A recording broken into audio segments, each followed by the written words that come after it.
Alright guys, this is where things really turn it up a notch for the exterior of the car.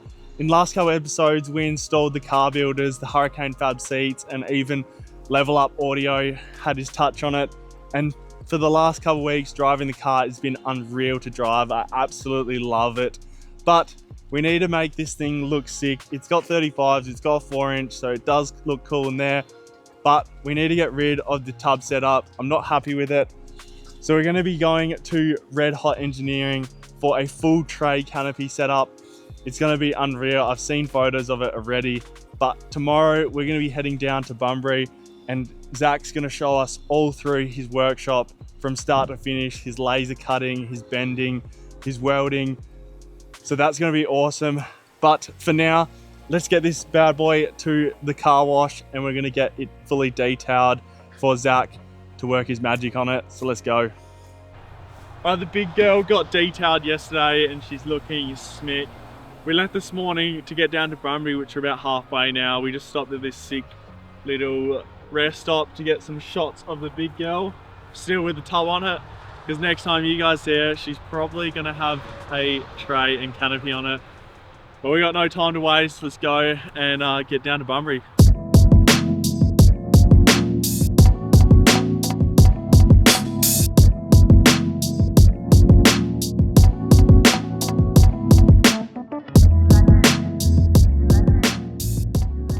Alright guys, we finally made it down to Bunbury to Red Hot. This is Zach. How's it going? Yeah, good. Zach, do you want to tell the guys what you mainly do here at Red Hot?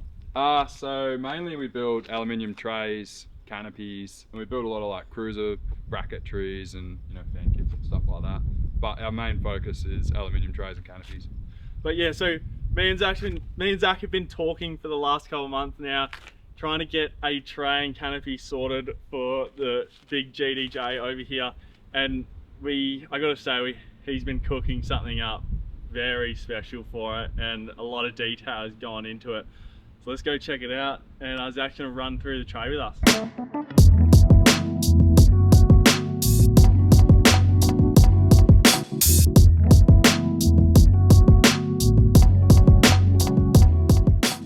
So the boys at Red Hot normally have tons of trays going on at the moment. They have a single cab tray and canopy going on here, and then obviously the Gturbo tray here, which is for a dual cab. But I'll let Zach take it away and show you exactly what goes into it, what makes it strong, what makes it unique. Yeah, take it away. So we'll start with probably the biggest thing is our new side profiles we've come up with. These are all a single piece side profile, all one pressing, incorporating 12 tie downs in your floor. We use a single piece aluminium floor, and this gets all welded out underneath, so there's no exposed welds for your floor, like your plate edges and stuff like that. This adds a lot of strength because it's got so many pressings, and obviously both ways as well, like across the sheet, and then we run our runners right up to the edge here. And then on our headboards, these are like a single piece pressing. These are all laser cut on our laser down there, and they get a full purchase of weld here, and they get welded internally as well, which gains massive amount of strength. You're saying a lot of it is TIG tape? Yeah, so pretty much every weld you see on the tray is TIG welded. There's almost no MIG welding. Like all these headboard panels get TIG welded, all these get TIG welded, all our tail boards, everything like that's all like hand TIG welded. So you do that because you get a lot more strength in the tray over, I guess, a spool, or we use a pulse MIG as well. Yeah, pulse MIG. So we use pulse MIGs for welding the underside of our floor and a lot of the more hidden welds, so to speak. Yeah. But like all our toolboxes, they're all fully TIG welded. A, it's a really nice appearance, looks nice, well finished. And B, you can get a lot of penetration into those welds, which adds a lot of strength. And then going on, obviously the backboard, we have a 40 Yeah, we run litre. a 40 litre. As our standard package, we run a 40 litre headboard water tank, and they run off a gravity feed fitting at the back here. So you just basically plumb your garden hose straight into the little mount on the side of your tow bar here, and you pump it up, comes out the breather when it's full. When it's empty, when you want to use it, you just use that tap and just come straight back at the same spot. And then the rear, we've got a trundle drawer. Yeah, so we run a 1500mm trundle drawer out the back. We key everything alike, so your canopies, your toolboxes, your trundle drawer, everything has the same key. Yeah. They can be central locking, they can be just, you know, your old standard sort of key. Yeah, killer. They run a lid on there on a gas strut, so you can cook on top of it or anything if you really want to use it as a table as well. And for the canopy side of things, which we'll go into later, yeah, which is getting built over there, we opted for a 1400 canopy. Yeah, so your canopy's going to run essentially here. We build up to a 3/4 canopy. We really like to leave our tyres on the back of the tray. Yeah. The drivability of the vehicle is so much better, and it keeps that weight, especially on your dual cabs, because you know your axles are so far forward on your tray. So also to mention, our guards are on a system where you can slide them in and out, because obviously all vehicles have different stance and, you know, offsets and all sorts. So, you know, bring them back in here, tighten them up, bring them out to sort of about there, which, you know, it's pretty good for most vehicles. So now we're looking at the canopy. So this is our 1400mm package. At the stage it is now, so we run a flat floor, so they're completely flat through there. So when you put your drawers and stuff like that, you don't have to pack them up to suit that sort of surrounding gutter. We've designed them so that the doors now open basically right at the top, but at the stage it is now, we're framing it out. We're going to fully weld out all that framework, so everything gets welded before the roof gets put on. Like, we square everything up, we make sure everything's perfect, get, you know, full TIG weld on all our framework and everything, and then drop our roof on at the last stage. This sort of helps us keep everything square, and then, you know, the roof's all laser cut, and we've pressed all this in-house, so we do everything here in our workshop. Yeah, it's just sort of the strongest way we've found and the most seamless way to do it. And then I've also seen down here, you have your jack points, which you use a bolt method, hey? Yeah, so what we do is we actually thicken up the back of this quite a lot and brace it inside there. And then we bolt through the actual face here. We run like a rubber seal on our legs. And then we found bolting the legs on is quite good for sort of your sideways movement when you've got that weight just sort of raised up.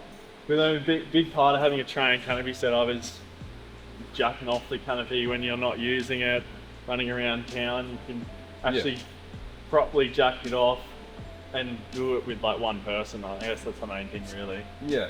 So the bulk of our canopies are pretty much all of our canopies are a lift-off setup. We can do a chassis-mounted setup, but a lot of guys, you know, for the weight you're saving, you're not really gaining, you know, having a ute again. Yeah. And we run like a bolt-on sort of tray side method, so, you know, it's sort of versatile. Can you option for a canopy and then sides if you want to take this canopy off? Yeah, so put sides on. So pretty much all our tray and canopy packages for our deluxe package, they all come with a set of tray sides as well.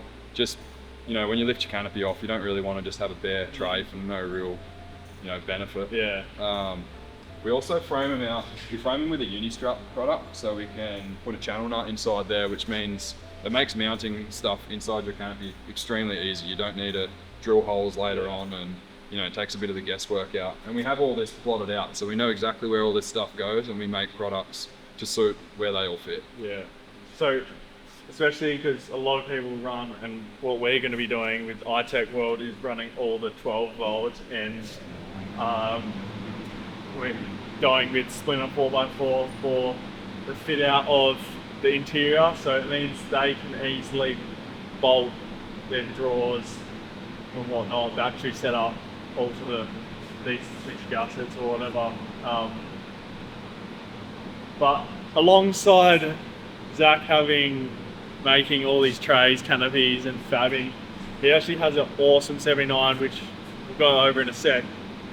But while Zach has our car, we're going to be doing his car. Let's go over and have a chat to Zach about his 679. Zach's 79 absolutely towers the old GDJ, which hopefully not for long, but this thing is absolute rigged out to the moon. I don't think you could really add anything onto it except for power, which is missing.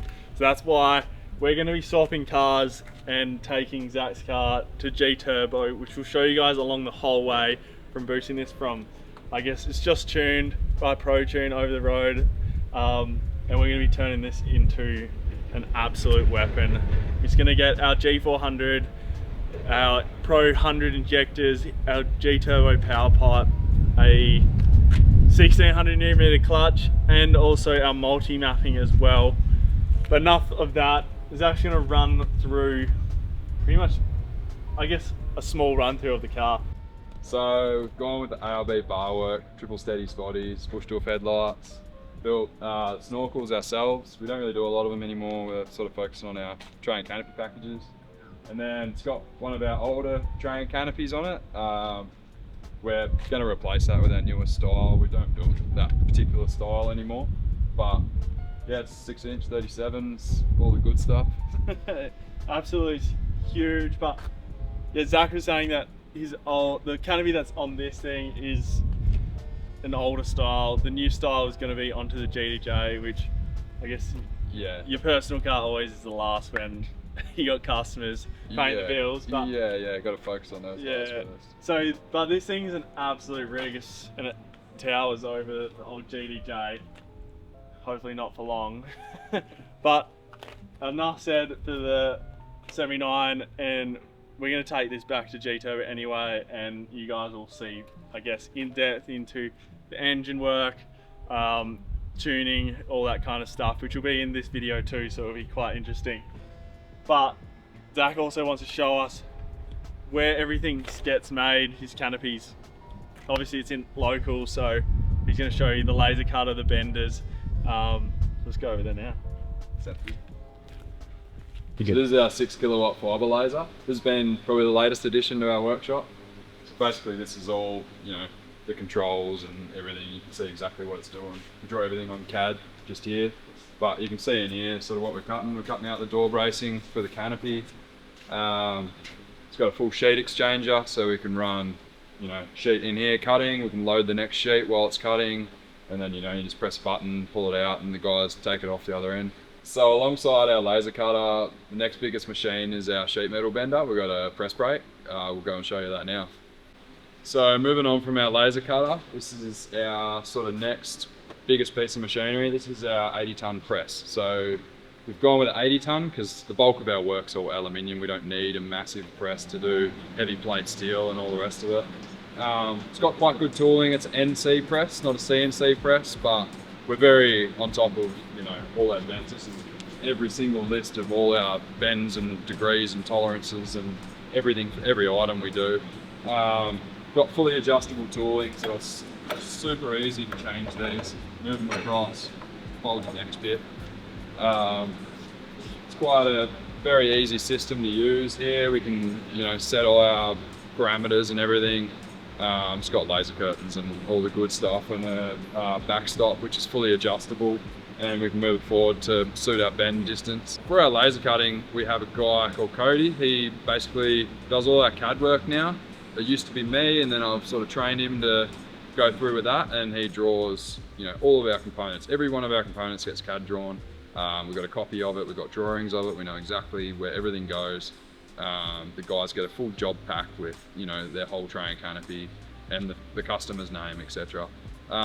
We got 4 of us full-time welding, pretty much. I'm pretty well on the tools as much as possible.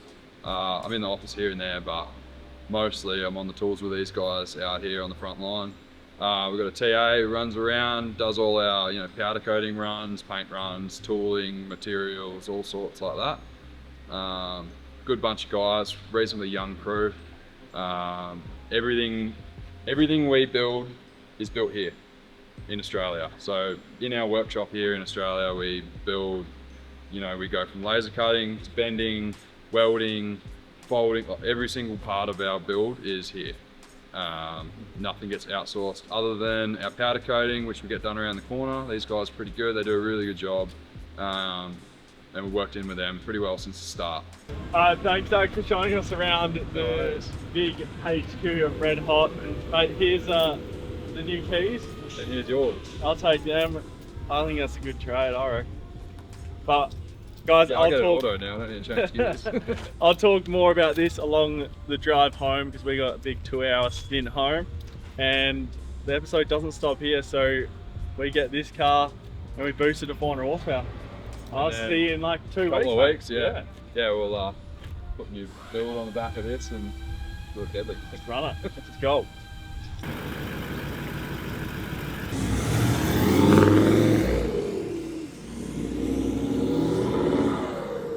Alright, while the GDJ is down at Red Hot getting the full train canopy set up, we thought what a perfect time to bring the big rig to Gturbo headquarters to get the full makeover. So what we're going to be doing is installing our G400 titanium, our Pro 100 injectors, our Gturbo power pipe, and get rid of the 1300mm clutch and replace it with a 1600. And lastly, a multi-map to give it the full tune. But first, let's get into the workshop and let's get in it.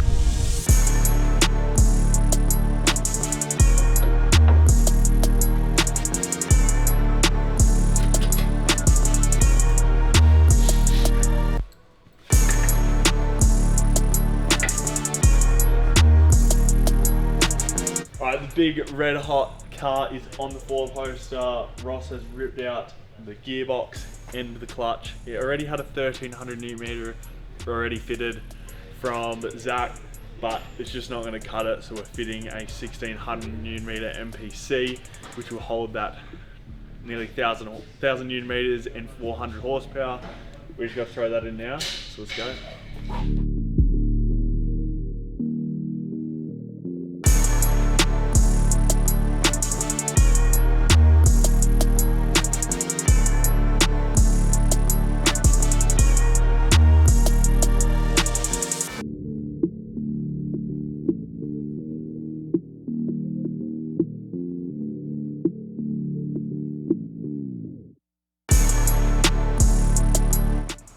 Alright, the boys in the workshop smashed out Zach's car. We went with the turbo, power pipe, injectors, 1600mm clutch.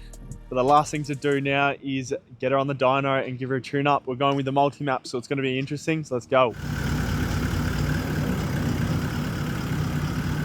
So we got the Red Hot 79 on the dyno. We've just installed a G400 titanium, a set of VD Pro piezo injectors, a Gturbo power pipe, and an NPC 1600Nm clutch. We're going to run it up on the dyno now to see what the numbers are. We'll install a multi-map so we can do various torque levels. And yeah, let's see how we go.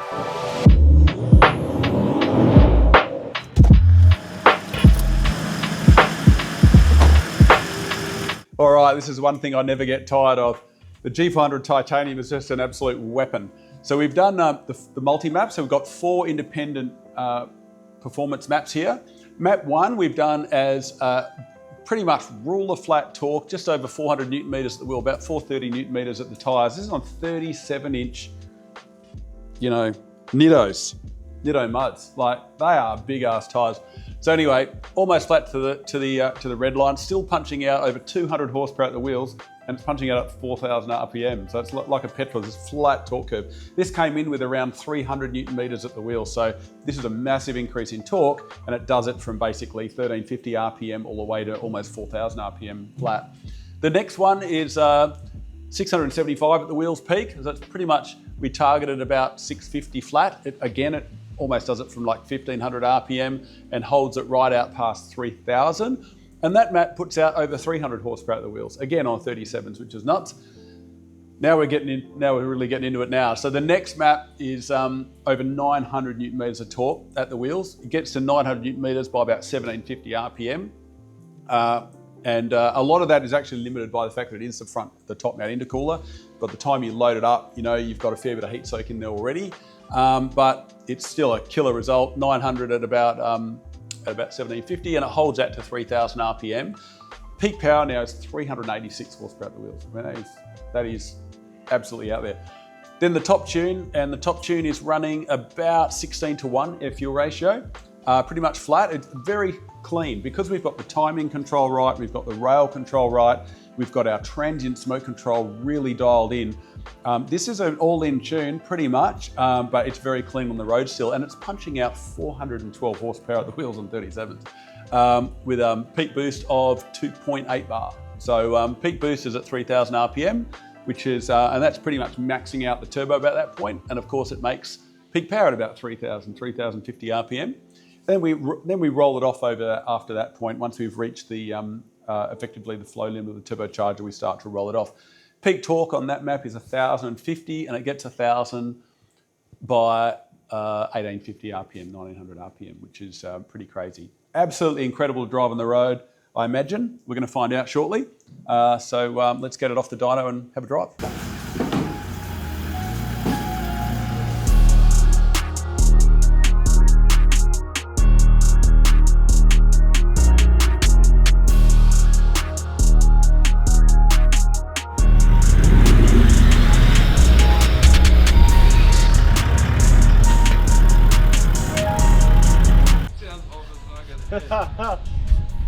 This thing is sick. Yeah, wait till you see the doors on me.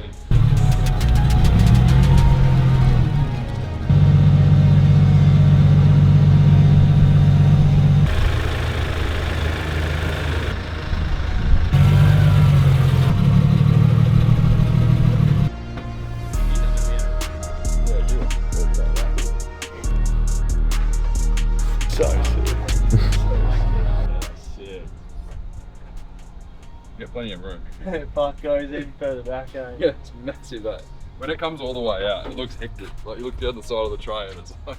Oh, true. Does that go all the way to the end? Yeah, it comes pretty much all the way out.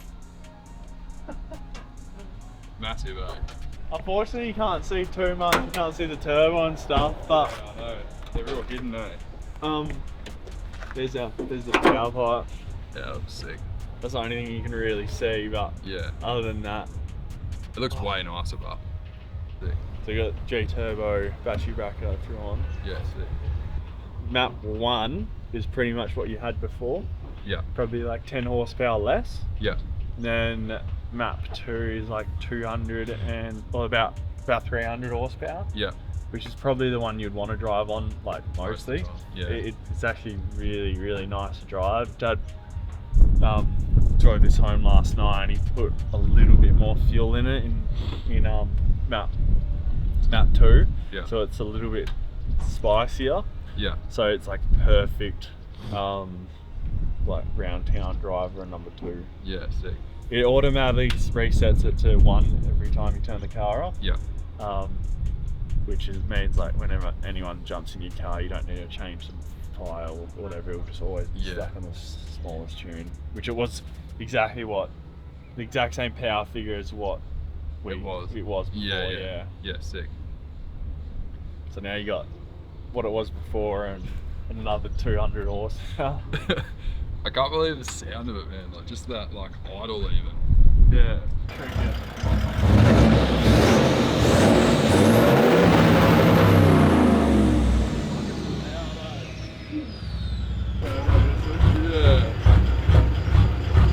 I'm a big fan. It's not as aggressive, lumpy idle as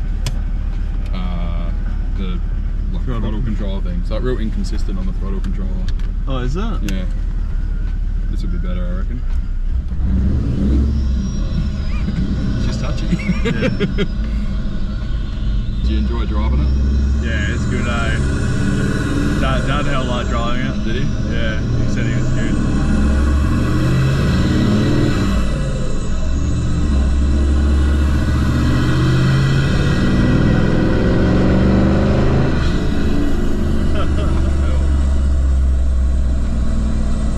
She's a big car, but it moves, eh?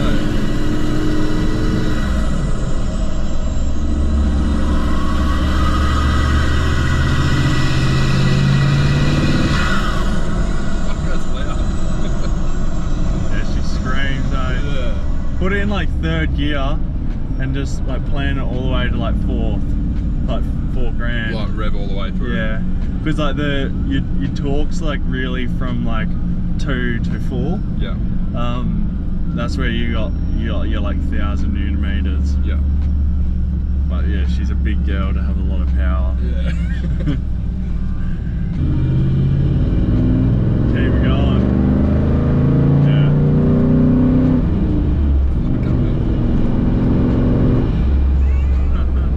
It sounds so much different, eh?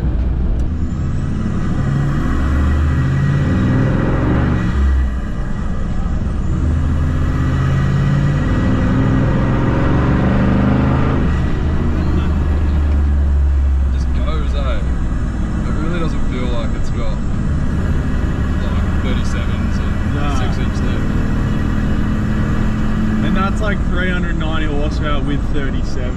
So Yeah. that's not at the hub, that's at the wheels, eh?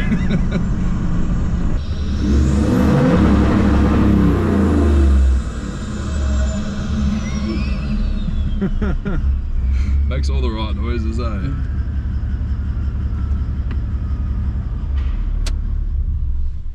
Put a bloody turbo timer on it. Yeah. Alright guys, we're back down here at Red Hot, and both 79s have got the works put into it. Zach's car's got over 400 horsepower and over 1,000 newton meters. The mighty GDJ has got a tray and canopy setup, which is bloody awesome. I can't wipe the smile off my face.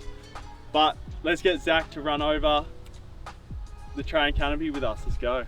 Alright guys, so we're going with the 1400 package on Jordan's ute. Full open flat floor design, uni-strut framework internally. We run a gutter in through here. We've gone with metallic painted doors and our sort of usual texture black finish. Alright, so we're going with rear under tray boxes as standard. We've got 12 tie downs in the floor. We've got a center mounted wheel mount. We've got a 1800 trundle fitted underneath. Going with our canopy wing, and that sort of hides our roof rack that's flush mounted on the top there. Gone all stainless steel fittings. So coming over to this side, we've got our drain and fill point for our water tank. We've got a 40 litre tank mounted in the headboard as standard. They're aluminium tank. We have a lift off canopy, so you bolt canopy legs onto here. Got our pressed headboard design, which you've seen in when we were fabricating, and our stainless steel lockable filler neck for our diesel, and that runs back to your factory tank, keeping your, your diesel out of your toolboxes, so you don't get that diesel smell in there, and no one likes that. Alright guys, you got my reaction of the tray and canopy setup, which I can't stop smiling about. I freaking love the thing, and I can't stop saying it's sick. But we haven't asked Zach what he reckons of the 400 horsepower package on his 79. So what do you reckon? Mate, I can't get over it. Like, it was tuned before with a factory turbo, and it's pretty heavy, pretty big, and it was getting pretty slow really. But the G400 titanium, the injectors, power pipe, like the whole works, it's just changed the whole car. Like I can't get over it. And the multi-map tune, like that is just awesome. You can go back to the power I had before, and then you can ramp it right up to 412, and it's just off its head. Yeah, well, there you go. Like we said on the dyno, the car went from pretty much 230, 220 horsepower at the wheels, all the way up to over 400 with the high map tune. And he has the availability to run any power level that he wants, from 200, 300, 380, and 412 at the wheels. So it's brought this car to an absolute weapon and represents how it looks as well. So thank you heaps. Thank you very much. We better start heading back to Perth. Let's go.